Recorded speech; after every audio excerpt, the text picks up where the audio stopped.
Ada orang buka puasa, masya Allah, ya, kolak satu mangkok, begitu ya.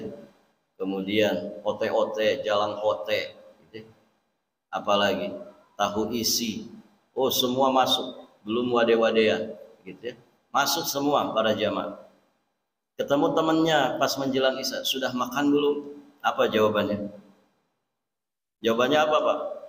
Belum, begitu.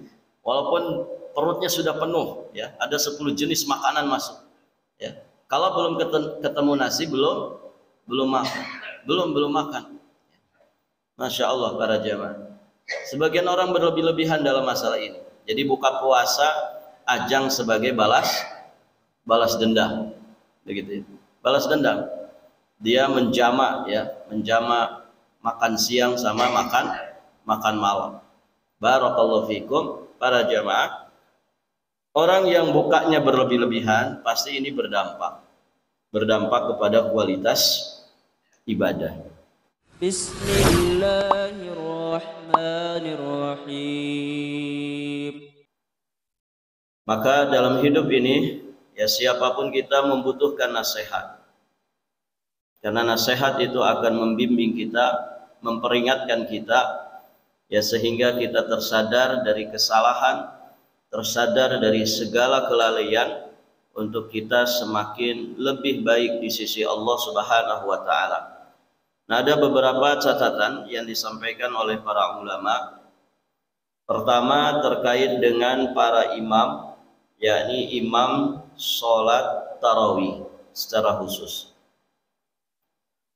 Catatan pertama, sebagian para imam mereka terlalu cepat membaca Al-Quran di dalam sholat, terlalu tergesa-gesa, ada tumakninah, ya, tidak tumakninah di dalam melakukan gerakan-gerakan sholat, baik itu rukuknya, sujudnya, dan juga gerakan-gerakan yang lainnya. Jadi bacaannya terlalu cepat, menyalahi kaidah-kaidah tajwid, kaidah-kaidah tahsin. Kemudian juga gerakannya tidak tumakninah. Ya, kita kalau masuk bulan Ramadan, para jamaah sering dihebohkan, ya, dengan berita-berita tertentu yang sesungguhnya ini aib, ya, aib bagi kaum muslimin. Ya, ada orang misalkan sholat tarawih 23 rakaat hanya 7 menit atau 5 menit. Nah, ini sesungguhnya fenomena dari diantara kesalahan sebagian kaum muslimin di dalam melakukan sholat tarawih. Dan tentu yang bertanggung jawab di sini adalah imamnya. Karena imam dhamin, imam itu penjamin bagi para jamaahnya. Baik, maka siapapun yang menjadi imam sholat tarawih, tumakninahlah di dalam bacaan, tumakninahlah di dalam gerakan-gerakan dan juga kaifiat sholatnya. Kemudian para jamaah yang dirahmati Allah, sebagian imam mereka terlalu berlebih-lebihan, ya, di dalam berdoa, terlalu panjang, ya, di saat berdoa, terutama berdoa di dalam kunut, ya, di dalam sholat witir. Baik para jamaah, doa itu ibadah, maka selayaknya mengikuti petunjuk Allah Subhanahu wa taala dan juga Rasulnya. Ya, doa-doa di dalam Al-Quranul Karim sangat banyak sekali. Doa-doa yang diajarkan oleh Rasulullah Sallallahu Alaihi Wasallam di dalam hadis-hadis sahih juga sangat banyak sekali. Mungkin, ya, sebagian besarnya belum kita hafal, sehingga kita tidak butuh sebetulnya kepada rangkaian-rangkaian doa yang dibuat oleh manusia. Ya, sebagian orang berdoa, ya, doanya itu dirangkai sedemikian rupa, memang dengan bahasa Arab, ya, dirangkai sedemikian rupa mirip seperti sajak atau puisi, ya, belakangnya huruf ro semua, misalkan belakangnya huruf ba semua.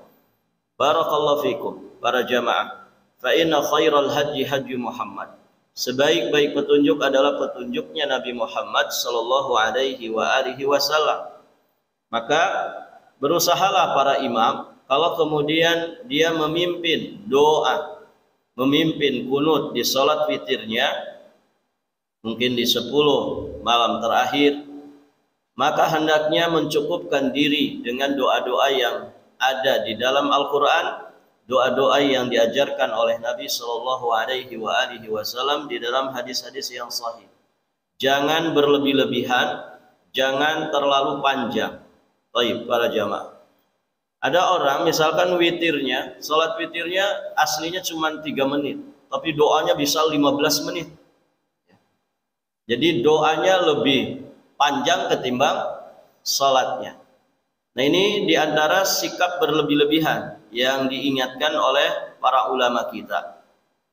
Kemudian para jamaah, sebagian imam mereka menganggap bahwa khatam Al-Quran di sholat tarawih ketika Ramadan ini wajib. Sehingga dari situ mereka punya target, pokoknya 1 malam 1 juz. Ya, 1 malam 1 juz. Padahal ya bukan satu kewajiban ya menghatamkan Al-Quran di dalam sholat di bulan Ramadan, bahkan di luar sholat. Itu adalah anjuran yang sangat ditekankan, bukan sesuatu yang wajib. Artinya kalau ada orang tidak khatam Quran di bulan Ramadan, maka dia tidak berdosa dengan itu. Nah, sebagian imam mengharuskan bahwa di sholat tarawih harus khatam 30 juz Al-Quran selama 1 bulan. Berarti dia punya target 1 malam sholat tarawih harus selesai 1 juz Al-Quran. Akhirnya para jamaah, 1 juz ini dibagi 11 rakaat, atau mungkin dibagi 13 rakaat, atau mungkin dibagi 23 rakaat. Sehingga mohon maaf, sebagian bacaannya itu terlalu tergesa-gesa, sehingga yang menjadikan bacaannya itu menyimpang dari kaidah-kaidah tajwid Al-Quran. Nah, ini juga diingatkan oleh para ulama. Kemudian yang berikutnya, ini anjuran bagi para imam ya untuk membawa jamaah, membawa makmum ya kepada ibadah sholat tarawih yang berkualitas. Hendaknya imam banyak memberikan nasihat ya kepada para makmum yang akan mengikuti sholat tarawih bersama dengan dirinya, bahwa sholat ini adalah sholat yang memiliki keistimewaan. Ya, sholat malam di bulan Ramadan tentu menjadi satu amalan yang besar yang berpahala di sisi Allah Subhanahu wa taala. Mentargib ya, memberikan motivasi kepada jamaah ya supaya mereka semangat di dalam mengikuti sholat tarawih dari awal sampai akhirnya. Nah, ini peran imam juga sangat penting, begitu ya. Jadi misalkan sebelum melaksanakan sholat tarawih ya disampaikan terlebih dahulu, mungkin 1-2 menit bagi jamaah, mohon bersabar ya melaksanakan sholat tarawih.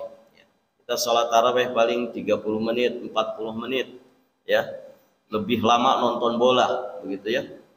Nonton bola berapa menit, Pak? Bisa 90 menit.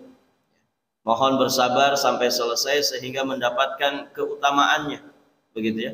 Disampaikan, ditarghib, diberikan motivasi jamaahnya supaya mereka bisa mengikuti sholat tarawih dengan sebaik-baiknya sampai selesai. Baik, para jamaah yang dirahmati Allah. Kemudian juga para ulama mengingatkan imam masjid ya atau imam sholat ya selayaknya juga memberikan nasihat di sela-sela malam hari di bulan Ramadan, entah itu antara azan dan iqamat, atau mungkin antara satu sholat tarawih ke sholat tarawih berikutnya, atau antara sholat isya ke sholat tarawih. Di kita dikenal dengan istilah kultum Ramadan. Walaupun ya bukan satu keharusan dan memang tidak boleh dirutinkan, begitu ya. Kalau dirutinkan setiap malam pasti ada kultum, nah khawatirnya mengarah kepada sesuatu yang wajib, seolah-olah paket tarawih itu ya harus ada kultumnya. Maka sesekali ya kita manfaatkan antara isya ke tarawih atau antara rakaat satu ke rakaat berikutnya dari sholat tarawih, kita memberikan nasihat kepada jamaah Dan ini momen yang sangat baik kata para ulama untuk memberikan nasihat. Pertama, momennya momen Ramadan. Yang kedua, kaum muslimin sedang semangat-semangatnya mereka menjalankan ibadah. Kaum muslimin ya di bulan Ramadan senang kumpul di dalam masjid. Maka ini kesempatan emas untuk kemudian memberikan sepatah dua patah kata, nasihat-nasihat ringkas namun mengena ya kepada jamaah, sehingga itu menjadi pencerahan bagi mereka yang membimbing kebaikan agama mereka semakin lebih berkualitas lagi di sisi Allah Subhanahu wa taala. Baik, para jamaah yang dirahmati Allah. Itu beberapa catatan yang disampaikan para ulama berkaitan dengan imam tarawih. Berikutnya ada catatan untuk para jamaah bagi para makmum yang mengikuti sholatul tarawih. Pertama, sebagian mereka berlebih-lebihan mencari-cari masjid. Orang kita menyebutnya apa? Tarling, taraweh keliling. Jadi tiap malam cari-cari masjid. Baik, para jamaah, apa yang mereka inginkan? Macam-macam. Ya. Sebagian mereka keliling-keliling masjid di seputar tempat tinggalnya. Pokoknya masjid mana yang paling cepat selesainya. Begitu ya. Tidak peduli mau 23 rakaat, mau berapa rakaat, yang penting cepat bubar. Ya. Sholatnya ringkas, sholatnya cepat. Begitu para jamaah. Sebagian orang begitu. Jadi dia taraweh keliling, yang dicari masjid-masjid seperti itu. Ya ber-AC, nyaman, karpetnya empuk, kemudian imamnya cepat selesai. Ya. Sebagian ada yang mencari-cari yang selalu ada iftar jama'i.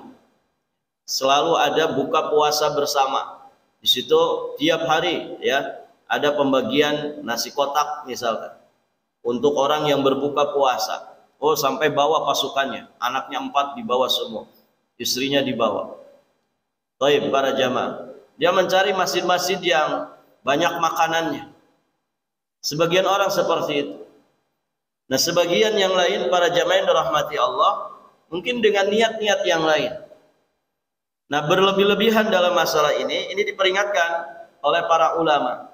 Ada mungkin yang sebagian hanya ingin mendengarkan merduknya suara imam, ya apalagi kalau imamnya itu didatangkan, ya imam yang viral di YouTube misalkan, qori yang kemudian dikenal di media sosial, ketika diundang didatangkan akhirnya orang datang ke situ, hanya ketika itu saja. Nah, ini juga diingatkan oleh para ulama. Ada di sana riwayat di dalam hadis Nabi Shallallahu Alaihi Wasallam. Riwayat Imam At-Tabrani, di mana Nabi Shallallahu Alaihi Wasallam bersabda, hendaklah salah seorang darimu sholat di masjid yang dekat dengannya dan jangan mencari-cari masjid. Baik, para ulama mengingatkan masalah ini, ya karena para jamaah yang dirahmati Allah, ketika ada orang suka cari-cari masjid, maka berarti dia akan meninggalkan masjid yang paling dekat dengan rumahnya. Itu pertama. Kemudian kalau dia senang cari-cari masjid, kemungkinan dia akan terlambat mendapatkan takbiratul ihramnya imam. Ya, kenapa? Karena dia butuh perjalanan mungkin. Baik, para jamaah yang dirahmati Allah. Kemudian akhirnya sebagian orang mereka hanya mencari-cari mana suara imam yang terbagus. Baik, para jamaah. Kalau bagusnya suara imam, merduknya suara imam disertai dengan kaidah-kaidah tajwid yang benar sesuai dengan kaidahnya, maka masya Allah, hadza fadlun minallah. Ini karunia dari Allah Subhanahu wa taala. Sebagian orang para jamaah mereka baca Quran sepertinya merdu, sepertinya mantap, tapi berantakan kalau dilihat dari sisi kaidah tajwid. Nah, sebagian orang kan begitu para jamaah, baca Quran semuanya dingiungkan, ya hurufnya itu seperti ain semuanya, yang penting kedengarannya fasih. padahal berantakan. Nah, kalau merdunya itu karena sesuai dengan kaidah-kaidah tajwid, maka Masya Allah. Tapi kalau kemudian merdunya itu hanya kedengarannya saja, tapi orang yang sedikit belajar ilmu tajwid, dia paham ini bacaannya berantakan. Maka para jamaah yang dirahmati Allah, ya selayaknya seperti ini tidak diikuti. Dan tentu para DKM masjid bertanggung jawab dalam masalah ini. Memilih imam tentu bukan hanya yang sekedar suaranya bagus, kedengarannya enak, kedengarannya merdu. Tapi bagaimana imam itu memahami kaidah-kaidah tajwid, kaidah-kaidah tahsin. Baik, para jamaah yang dirahmati Allah. Dan kalau kita lihat ya, para qari, ya, para ahli Quran yang punya sanad tertinggi, saya pernah dilihatkan video seorang syekh, sudah sepuh sekali para jamaah, dan sanad yang beliau miliki, sanad Quran yang beliau miliki, sanad Ali. Ya, sanad Ali itu sanad yang tinggi. Artinya di dunia ini yang paling memiliki sanad yang paling dekat dengan Rasulullah itu adalah Syekh Fulan ini. Ternyata bacaannya pelan. Mungkin bagi anak-anak zaman sekarang ya sepertinya membosankan gitu. Nah, artinya apa para jamaah yang dirahmati Allah? Bacaan Al-Quran itu yang terpenting adalah bagaimana kaidah tajwidnya, kaidah tahsinnya, kaidah qiraatnya dipakai. Ya. Mungkin suaranya tidak merdu-merdu banget. Dan pada dasarnya ketika orang itu membaca Al-Quran dengan tartil, warattilil Qur'ana tartila, itu adalah suara yang terindah di muka bumi ini. Mengalahkan semua suara semerdu apapun. Warattilil Qur'ana tartila. Maka para jamaah yang dirahmati Allah, nah sebagian ada orang mencari-cari masjid hanya sekedar itu, pokoknya mana yang suara imamnya merdu, tidak peduli mau panjang pendeknya benar, mau gunahnya panjang pendeknya salah, mau benar, mau gunahnya tepat ataukah tidak, makhrajnya ya betul-betul pas ataukah tidak, yang penting kedengarannya merdu. Nah, ini tidak dibenarkan. Ya, dan ini diingatkan oleh para ulama. Baik, para jamaah. Nah, itu madharatnya ya, ketika orang itu senang mencari-cari masjid, ya akhirnya tadi dia meninggalkan masjid yang terdekat dengannya.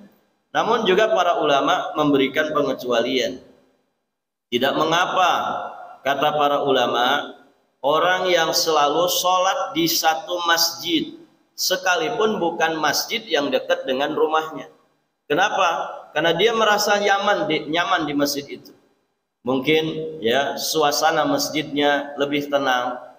Kemudian para jamaah, ya imamnya bertanggung jawab membawa jamaah kepada kualitas ibadah sholat.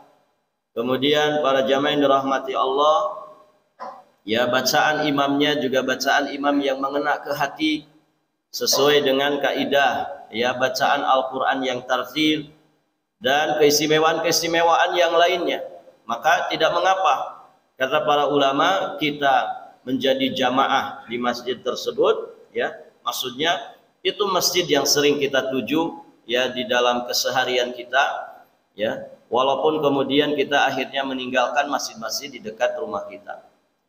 Dan di masa-masa seperti saat ini para jamaah, mungkin saja ya masjid-masjid di sekitar rumah kita yang terdekat ternyata ya mungkin masjidnya kurang pas di hati kita, ya pengelolaan masjidnya tidak bagus, manajemennya tidak baik, kemudian para jamaah yang dirahmati Allah, sholatnya mungkin tidak tumaknina, tergesa-gesa gitu ya. Sholat isya 4 rakaat misalkan cuma 3 menit ya.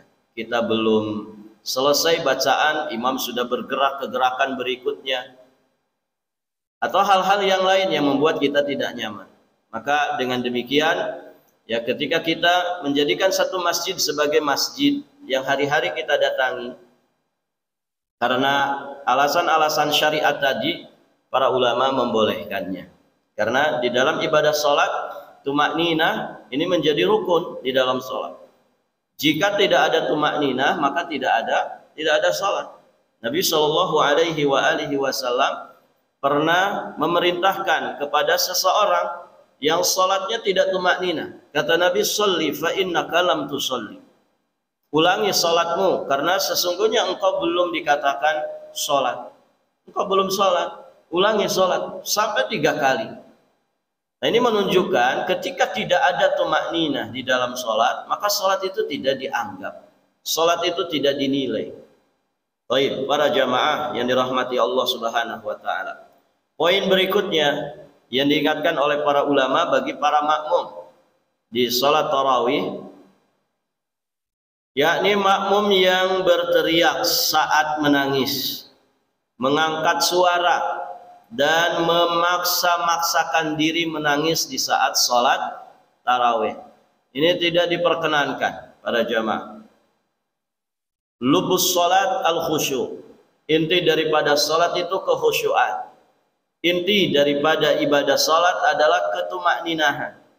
Maka segala hal yang merusak ketumakninahan, segala perkara yang bisa mengganggu kekhusyuan ibadah salat, ini harus disingkirkan. Nah, sebagian jamaah, terutama di bulan Ramadan ya, terutama lagi pada saat ada doa yang dibacakan oleh imam, biasanya di bacaan doa kunutnya di salat witir.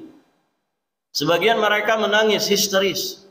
Ini saya pernah jumpai para jamaah, orang melaksanakan salat, dia jadi makmum, kemudian entah apa yang ada di benaknya, apa yang ada di pikirannya, memang imamnya bacaannya merdu, bacaannya menghanyutkan hati para makmumnya. Tapi kemudian makmum ini nangisnya berlebih-lebihan, sampai kemudian mengganggu jamaah yang lainnya. Jadi bukan khusyuk, ya, yang ada jadinya hati kita cus-cos ke sana kemari. Ini orang nangisnya karena apa begitu ya? Apa karena dia paham surat yang dibaca oleh imam, menjelaskan tentang api neraka mungkin ya, menjelaskan tentang azab-azab yang diterima umat-umat terdahulu, ya, menjelaskan tentang musibah-musibah yang menimpa umat. Taib. Ataukah karena urusan lain di luar sholat? Ya mungkin ya dia nangisin hutang yang tidak kunjung lunas, gitu ya. Nangisin masalah dengan istrinya, masalah dengan anaknya. Nah, ini kita tidak tahu, tapi nangisnya histeris. Padahal ayat yang dibaca mungkin bercerita tentang hal yang normal saja, bukan sedang bercerita tentang azab. Tapi nangis terseduh-seduh. Dan Masya Allah para jamaah, semua rakaat full itu nangis. 2 rakaat itu nangis. Nangisnya nangis yang berlebih-lebihan. Sampai akhirnya jamaah yang lain terganggu. Jadi ketika ruku nangis, ya. Nangisnya seperti teriak sampai menggema ini masjid ini. Ketika sujud nangis, ya, ketika duduk nangis, ketika mau salam di tahiyat akhir semakin kencang nangisnya. Nah, ini diingatkan oleh para ulama, para hadirin jamaah yang dirahmati Allah. Berlebih-lebihan di dalam menangis ketika sholat ini tidak diperkenankan. Kenapa? Karena akan mengganggu jamaah yang lain. Anda tidak sedang sholat sendirian, ya. Kita posisinya sedang jadi makmum. Kita posisinya sedang bersama dengan jamaah yang lainnya. Lihat salafun saleh. Orang-orang soleh di zaman dahulu para jamaah, mereka orang-orang yang punya hati yang lembut, mudah tersentuh oleh Al-Quranul Karim. Namun ketika mereka menangis di dalam sholat-sholat mereka, termasuk sholat tarawih, yang didengar itu hanya seperti suara bejana air yang mendidih. Ya, seperti bunyi air menggolak, mendidih. Itu saja suara tangisan mereka. Sebagian mereka tidak bersuara, namun begitu deras cucuran air mata mereka membasahi pipinya, bahkan sampai membasahi bajunya. Begitu. Kemudian para jamaah yang dirahmati Allah, orang yang nangisnya berlebih-lebihan juga ini tidak aman dari yang namanya riya dan sum'ah. Begitu kan? Yang nangisnya berlebih-lebihan ini rawan sekali riya dan sum'ah. Barakallahu fiikum. Kenapa? Karena terlalu kedengaran sama orang. Sehingga di sini para ulama mengingatkan kita semua, ya, silahkan nangis di dalam sholat.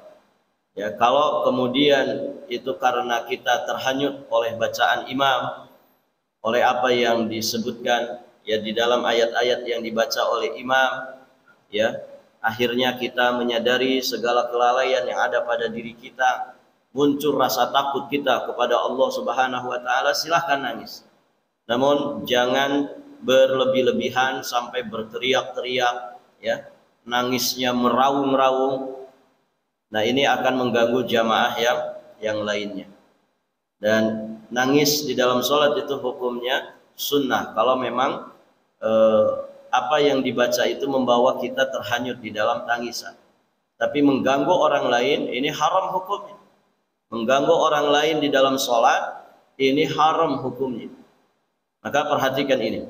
Kemudian para jamaah yang dirahmati Allah, sebagian jamaah terpengaruh dengan ucapan manusia, tapi tidak terpengaruh dengan ucapan Rabbun Nas, ya, Rabbnya manusia. Misalkan ada imam tadi, ya, imamnya berlebih-lebihan di dalam membaca doa kunut. Dia membaca doa yang dirangkai-rangkai bersajak dan panjang sekali. Mungkin makmum pun tidak paham ini yang dibaca imam ini doa apa, begitu ya. Tapi kemudian para jamaah yang dirahmati Allah, ada sebagian jamaah mungkin tersentuh hanya karena pembawaannya saja. Sebetulnya nggak mudeng. Ini yang dibaca imam ini doa apa, gitu. Belakangnya ro semua, belakangnya ba semua, belakangnya ta semua, berbahasa Arab, ya. Doa-doa yang dirangkai bersajak para jamaah yang dirahmati Allah kemudian sangat panjang, dibawakan dengan suara yang mungkin ya menderu, ya, seperti orang yang betul-betul sedang menghayati, sampai akhirnya jamaah terhanyut dan dia nangis di situ. Nangis hanya terbawa suasana. Sebetulnya nggak mudeng apa yang dibaca imam, ya. Ini berbahasa Arab, kemudian juga bersajak, nggak ngerti apa ini sebetulnya doa apa, tapi terbawa suasana, akhirnya dia nangis berlebih-lebihan.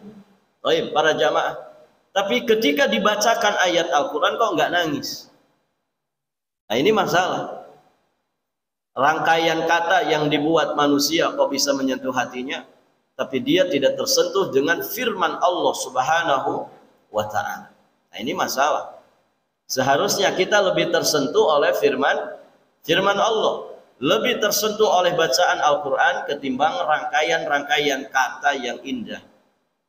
Para jamaah sekalian yang dirahmati Allah Subhanahu wa ta'ala, lihat ya pengaruh Al-Quran. Allah Subhanahu wa ta'ala mengatakan, "Lau anzalna hadzal Qur'ana 'ala jabalin la ra'aitahu khashi'an mutasaddian min khasyiatillah."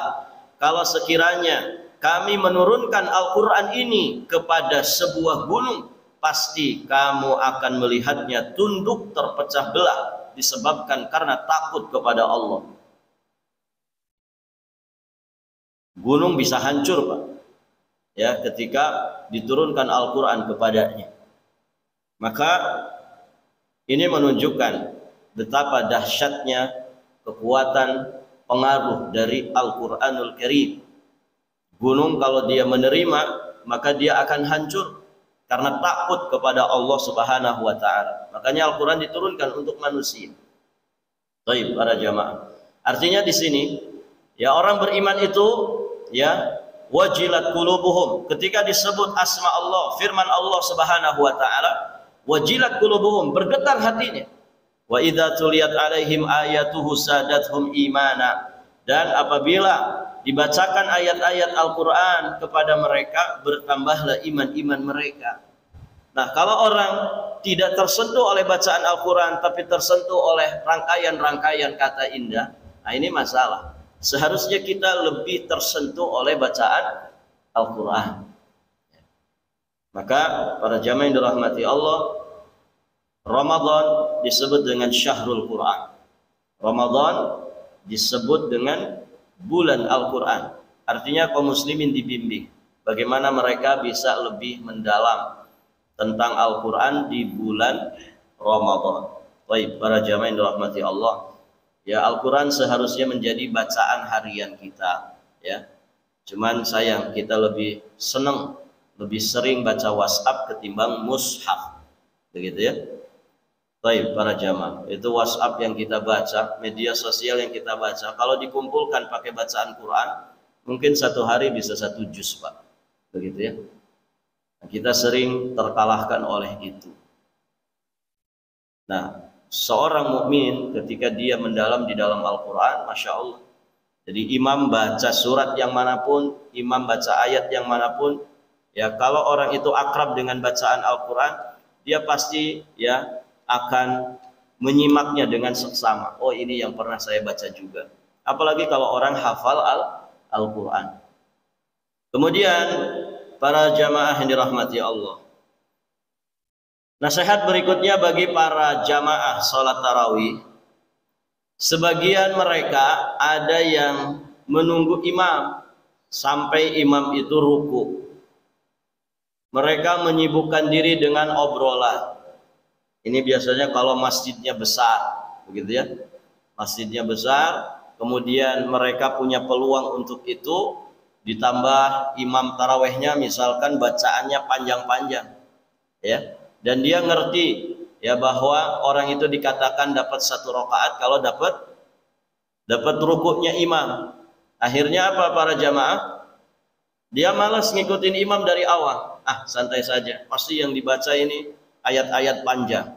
Nanti mepet-mepet ruku, ya, imam menjelang ruku baru dia masuk sholat, kemudian ikut ya bersama dengan imam. Berarti 90% rakaat saat berdiri, ya rakaat pertama dia tinggalkan. Dia hanya ikut sedikit saja, yang penting dapat rukuknya imam. Ya, mungkin sandaran di belakang. Ya, kalau sekarang ya mungkin dia baca baca media sosial, main HP, para jamaah yang dirahmati Allah. Nah, ini jelas, ini termasuk kesalahan yang diingatkan oleh para ulama.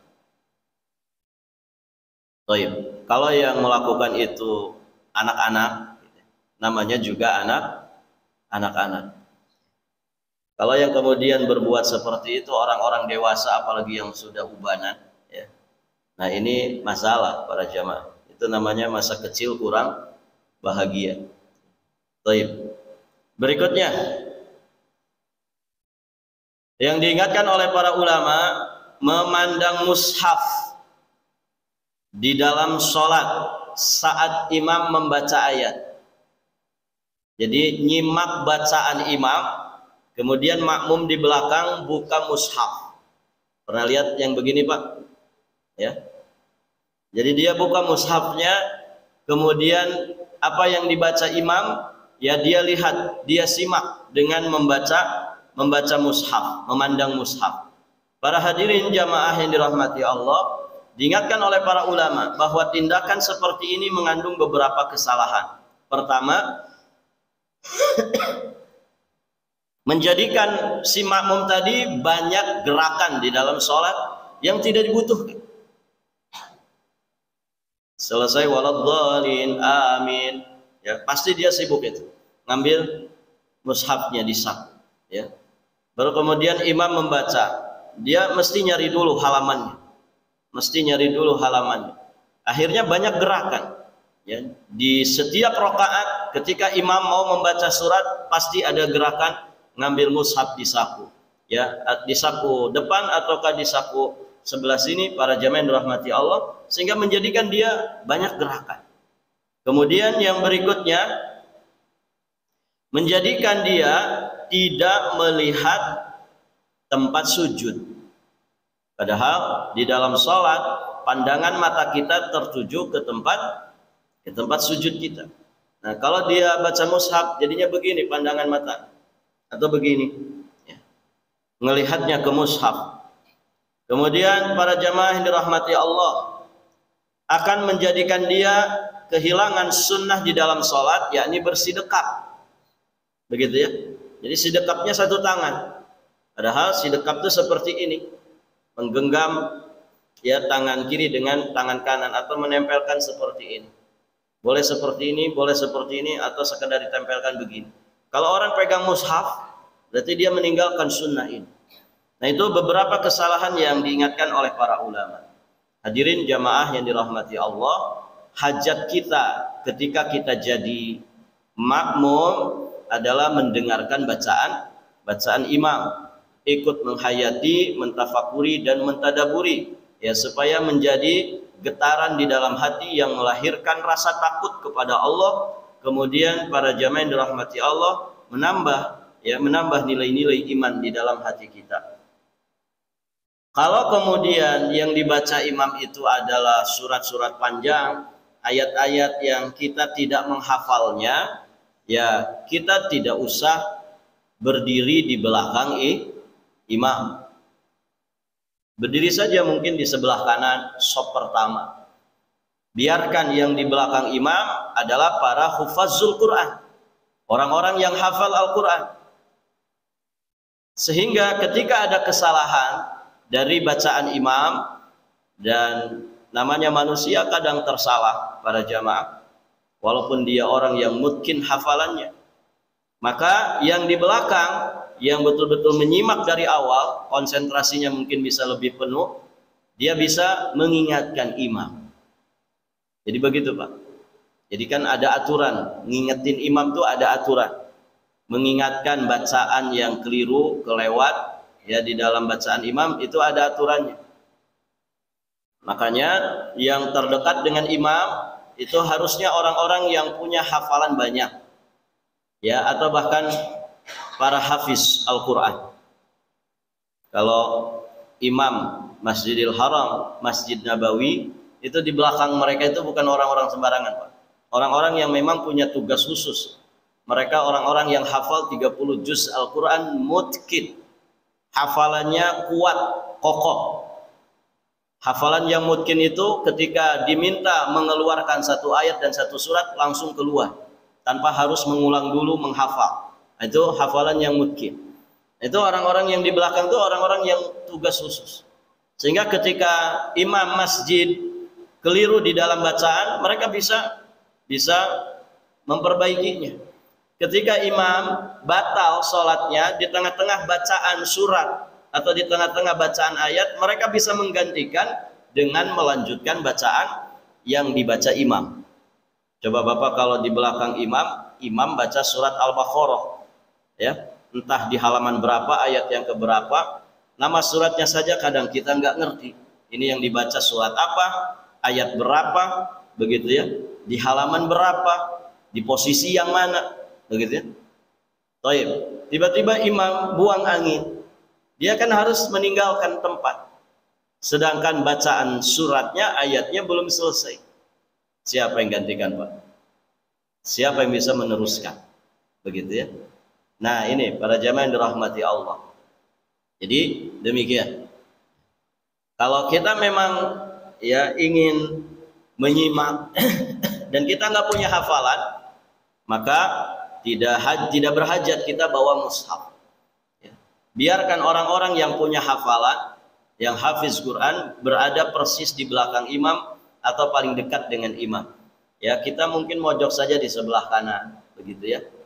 Barakallahu fiikum. Dan para jamaah yang dirahmati Allah, kalau imam tersalah, itu para ulama menjelaskan, jangan dulu langsung ditegur.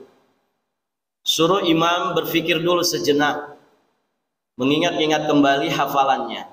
Ketika dia mampu untuk ya merubah atau memperbaiki bacaannya, itu lebih baik ya daripada diperbaiki oleh makmum. Maka jangan langsung ditegur, jangan langsung diperbaiki.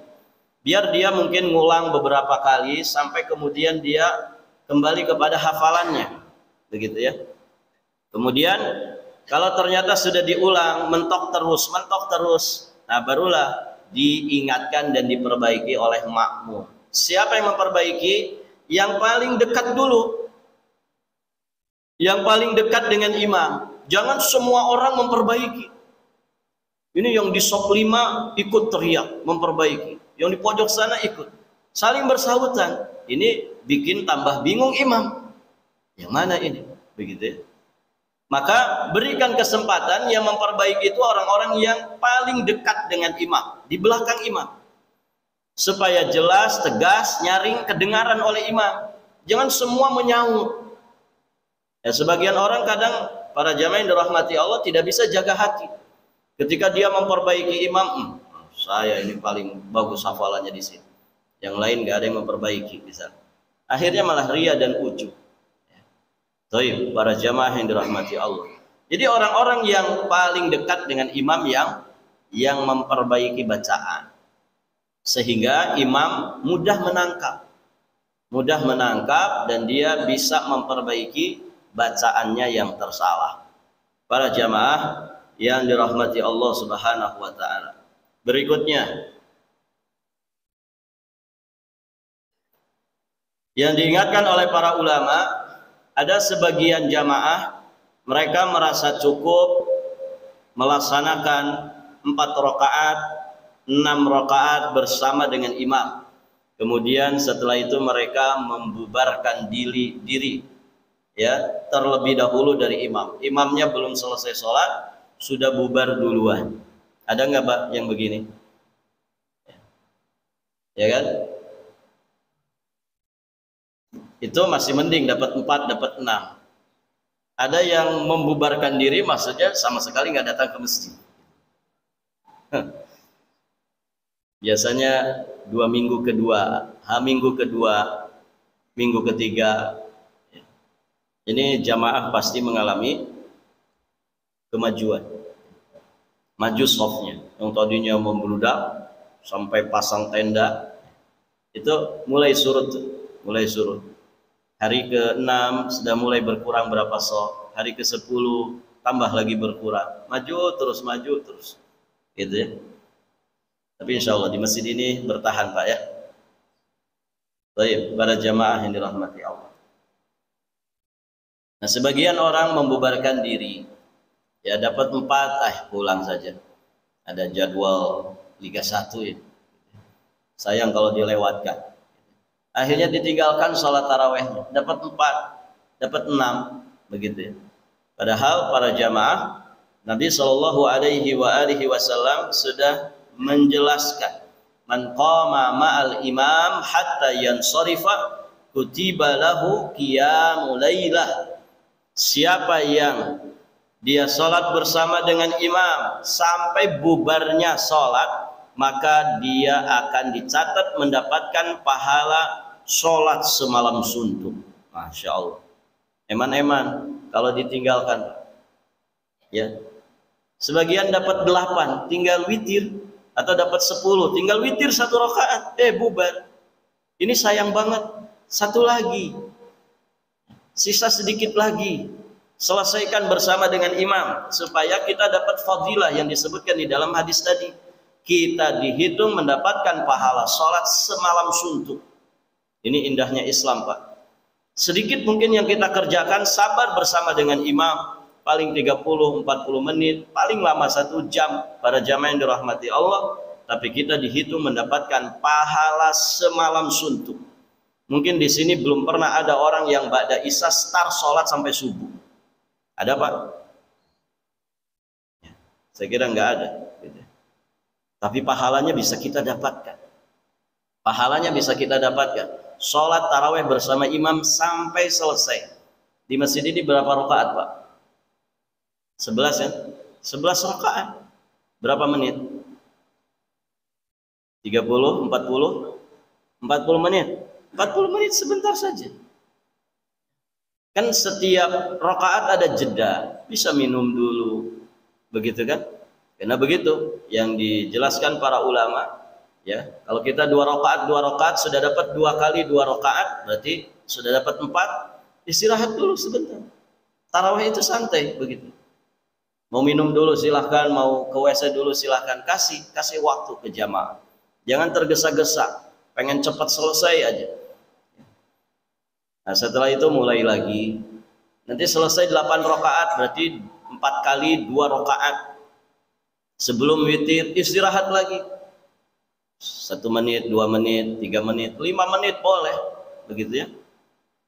Sehingga para jamaah yang dirahmati Allah, salat bisa selesai dengan baik tumakninah. Jadi sebentar, maka ikuti imam sampai selesai. Jangan membubarkan diri terlebih dahulu karena kita akan kehilangan fadilah. Berikutnya terakhir, terlalu banyak makan saat buka puasa. Ini pengaruh, Pak. Ya, pengaruh. Ya, kita sadar perut kita bukan ya perut Nusantara begitu ya. Artinya kalau belum ketemu nasi belum makan. Ada orang buka puasa, masya Allah, ya kolak satu mangkok, begitu ya. Kemudian ote-ote, jalang ote, gitu. Apalagi tahu isi, oh semua masuk, belum wade-wadean, gitu ya. Masuk semua para jamaah. Ketemu temannya pas menjelang isya, sudah makan belum? Apa jawabannya? Jawabannya apa, Pak? Belum, begitu.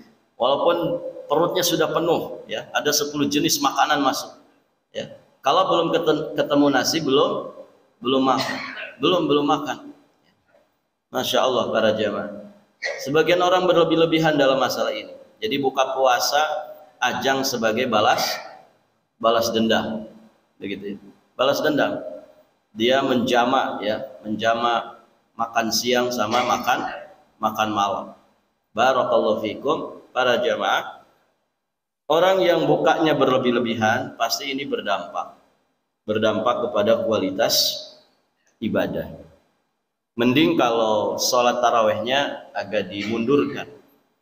Kalau di Masjid Nabawi, Masjidil Haram begitu ya.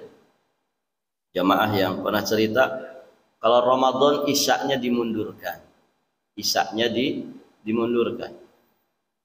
Jadi aslinya sholat isya itu memang waktu atama. Waktu atama itu mepet pertengahan malam. Laula an asyqa ala ummati. Kata Nabi, seandainya aku tidak khawatir memberatkan umatku, akan aku kerjakan sholat isya itu pada waktunya yang terbaik. Cuman Nabi khawatir memberatkan umatnya, akhirnya sholat isya ya dilakukan di awal waktunya. Nah artinya dalam satu kondisi tertentu, ya ketika kita berhajat untuk mengakhirkan sedikit dari sholat isya tidak ada masalah. Azan mungkin azan saja di waktunya, di awal waktunya. Tapi mungkin qomatnya bisa lebih panjang, setengah jam baru qomat, atau mungkin 40 menit setelah azan baru iqomat. Sehingga para jamaah kaum muslimin punya banyak waktu antara maghrib dan isya, kemudian dilanjut dengan taraweh. Nah demikian para jamaah yang dirahmati Allah. Tapi rata-rata di kita tidak seperti itu.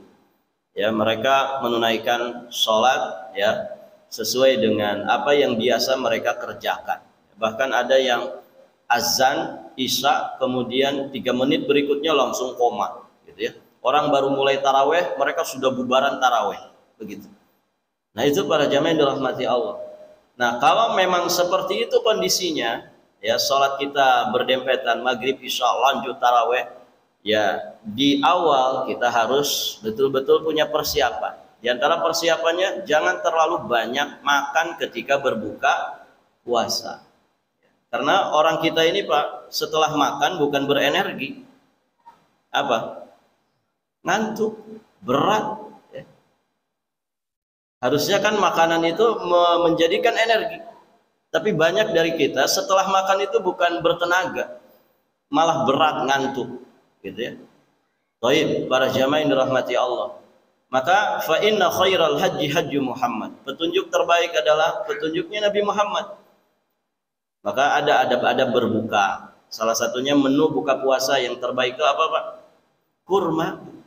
Nabi itu kalau berbuka beliau pakai rutob. Alhamdulillah nih di Indonesia sekarang sudah banyak rutob. Rutob itu kurma muda. Kurma basah yang masih bergetah, rasa sepetnya masih kerasa. Dan kurma seperti ini tidak tahan, ya kecuali kalau disimpan di freezer. Ada sebagian jamaah umroh saking senangnya lihat rutob, Pak, beli sampai 3 karton. Ya di Madinah, padahal dia masih ke Mekah 5 hari, belum perjalanan. Disangkanya bisa tahan. Ya, Ternyata para jamaah ketika mau berangkat ke Mekah udah busuk semua. Belum ke Indonesia, baru mau ke Mekah sudah busuk. Tidak paham. Ya rutob itu akan awet kalau disimpan di freezer. Disimpan di freezer. Makanya orang-orang yang bisnis rutob di Indonesia itu datangkan kontainer yang ada freezernya. Ya. Langsung dari sana diangkut pakai kontainer yang pendingin, freezer. Kalau nggak seperti itu rusak. Rusak para jamaah. Nah, rutob inilah yang pertama disantap dalam berbuka puasa. Jika tidak ada, ya, Nabi memakan tamar. Tamar itu kurma kering yang beredar di kita banyak. Kurma kering.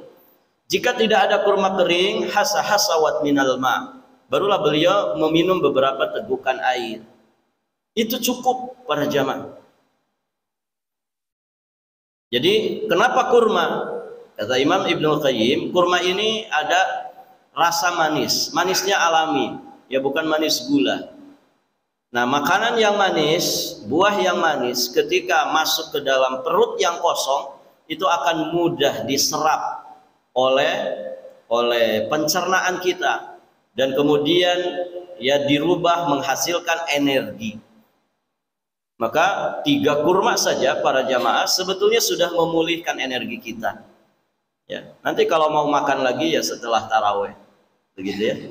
Ustaz, kita mah nggak bisa, pokoknya harus ada ote-ote, harus ada tahu isi. Ya tidak apa-apa, yang penting kurma didahulukan. Kurma satu saja.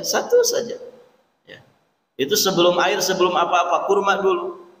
Baru setelahnya silahkan makanan apapun yang kita kehendaki. Karena ya walau bagaimanapun perut kita beda dengan perut orang Arab di masa Nabi, gitu ya.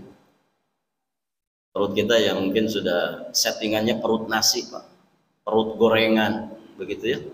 Kalau tidak ketemu itu kurang afdol, gitu ya. Maka ya tidak masalah. Yang penting sunnahnya dipakai dulu, dipraktekkan dulu. Pokoknya tamar, ya. Rutob kalau tidak ada tamar, itu di awal. Ya. Jangan berlebih-lebihan. Kalau mau makan yang lain sekedarnya saja, memulihkan energi kita untuk nanti kita bisa makan besar setelah mungkin selesai sholat taraweh.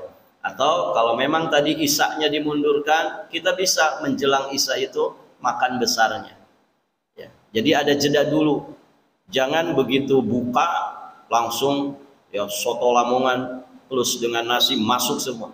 Ini kasihan, Pak. Ibarat mesin harus ada apanya dulu kalau baru dipakai itu. Ya dipanasin dulu. Jangan tiba-tiba baru nyala langsung bebannya berat, kerjaannya berat. Begitu. Kasihan lambung kita. Akhirnya asam lambungnya naik. Kalau sudah seperti itu sakit, akhirnya Ramadannya tidak maksimal gara-gara sakit. Nah, ini yang harus kita perhatikan. Ya sayangi tubuh kita, begitu ya. Supaya kita bisa semangat di dalam beribadah kepada Allah Subhanahu wa taala. Demikian para jamaah yang dirahmati Allah, sampai di sini pelajaran kita, semoga berfaedah. Insyaallah nanti kita lanjutkan di kesempatan berikutnya. Ada pertanyaan, Pak?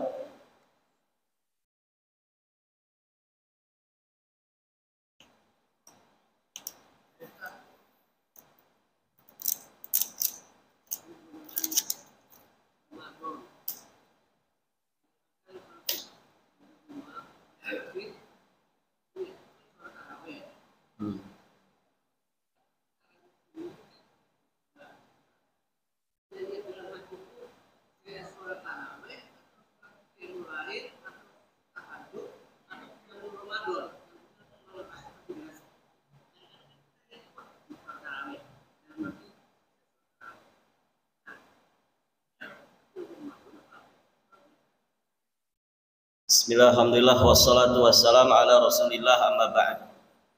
Kita kalau tidak salah sudah sampaikan di pertemuan sebelum ini. Nah, ini pertemuan kedua berkaitan dengan sholat tarawih. Jadi para jamaah, tarawih ini istilah. Tarawih ini istilah untuk sholat di malam hari pada bulan Ramadan. Istilah untuk sholat malam hari di bulan Ramadan, begitu ya. Dikerjakan oleh Nabi sekitar 2 kali atau 3 kali. Kemudian Nabi akhirnya meninggalkannya karena khawatir dianggap wajib oleh kaum muslimin ketika itu. Yang kemudian sholat tarawih berjamaah ini dihidupkan lagi oleh sahabat yang mulia Umar ibn Khattab radhiyallahu taala anhu. Jadi dia adalah istilah untuk sholat yang dikerjakan di malam hari pada bulan Ramadan, dikerjakan di awal waktu atau di awal malam, artinya bersambung setelah sholat isya. Baik. Apakah itu disebut sholat malam, sholatul lail? Iya. Sholat tarawih nama lain dari sholatul lail. Apakah juga disebut tahajud? Iya, walaupun sebagian ulama berpandangan tahajud itu yang diawali dengan tidur terlebih dahulu. Ya, fatahajjad bihi nafilatan lak. Tapi intinya dia adalah sholatul lail, dia adalah qiyamul lail, dia juga termasuk ya sholat di malam hari. Nah, itu tarawih. Sholat di malam hari, di awal waktu, di awal malam yang dikerjakan di bulan Ramadan. Ustaz, kalau selesai taraweh, selesai witir bersama imam, sebelum sahur kita mau sholat lagi, boleh tidak? Boleh. Para ulama menjelaskan boleh, silahkan. Tapi jangan ditutup dengan witir, karena witirnya sudah sama imam, gitu ya. Kita kalau mau nambah sholat di malam harinya sebelum sahur misalkan, atau di pertengahan malam pas kita bangun dari tidur, kita mau sholat lagi, silahkan. Ya, karena pada dasarnya sudah kita bahas di pertemuan yang lalu, tidak ada batasan hitungan dalam sholat malam. Ya. Namun yang sering dilakukan oleh Nabi berdasarkan riwayat Aisyah adalah 11 rakaat atau 13 rakaat. Tapi bukan membatasi. Lebih dari itu boleh. Begitu para jamaah ya. Jadi ketika berangkat dari rumah kita niatkan sholat taraweh kah atau sholat malam kah? Boleh, dua-duanya boleh. Ada juga istilah qiyamul lail. Qiyam itu istilah lebih umum lagi.